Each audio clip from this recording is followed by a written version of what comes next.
భాగంగా అమరావతి రాజధాని నిర్మాణం మరొకసారి రాష్ట్ర ప్రజలకి పునరంకితం అవడానికి కోసం ఒక చక్కటి అవకాశంగా భావించి గౌరవ ప్రధానమంత్రి గారు ఆ రోజున 3ంటికి విజయవాడకు చేరుకునే నేపథ్యంలో ఈరోజు మా మంత్రుల ఉపసంఘం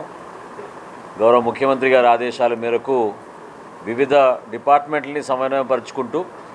ఏ విధంగా ఇక్కడికి వచ్చేస్తున్న ప్రజానికానికి ఎక్కడ కూడా ఇబ్బంది కలగకుండా కార్యక్రమం విజయవంతంగా ముందుకు తీసుకెళ్ళడానికి మేము చేయాల్సిన ఏర్పాట్లపైన చాలా లోతుగా మేము ఈరోజు సమీక్షించడం జరిగింది. ప్రతి కార్యక్రమం గురించి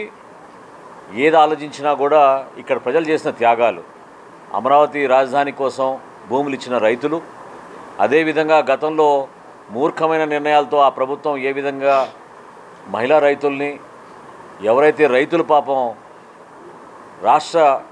రాజధాని నిర్మాణం కోసం వాళ్ళు ఏ విధంగా భూములు ఇచ్చారో వాళ్ళని ఇబ్బంది పెట్టారో అటువంటి రైతులందరినీ కూడా గౌరవించుకోవడానికి కోసం ఇదొక వేదికగా మారాలని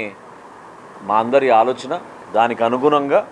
ఈ ప్రాంతంలో జరిగిన అభివృద్ధి కార్యక్రమాలు, జరగబోయే అభివృద్ధి కార్యక్రమాలు, అట్ ద సేమ్ టైం ఎవరైతే పాపం నిలబడి ఆ రోజున ఆ రైతులు మా కోసం ఈ త్యాగం చేశారో వాళ్ళందరినీ గౌరవించుకుంటూ ముందుకు తీసుకెళ్ళడానికి కోసం ఈ కార్యక్రమం నిర్మాణం జరుగుతుంది.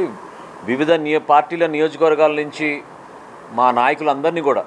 జిల్లాల వారీగా వాళ్ళని కూడా ఈ కార్యక్రమంలో పాలు పంచుకునే విధంగా, భాగస్వాములు చేసే విధంగా వాళ్ళందరినీ కూడా ఆహ్వానించడం రాబోయే రోజుల్లో చేయబోతున్నాం. అన్ని జిల్లాల నుంచి పార్టీ నాయకులు సమన్వయపరుచుకుంటూ క్యాడర్తో పాటు నాయకత్వం కూడా కలిసి వచ్చేటట్టు ఈ కార్యక్రమాన్ని విజయవంతం చేసేటట్టు ప్రతి ఒక్కరం కూడా దీనికి ఒక ప్రణాళికబద్ధంగా ముందుకు తీసుకెళ్తామని ఈ సందర్భంగా మీకు తెలుపుకుంటున్నాను.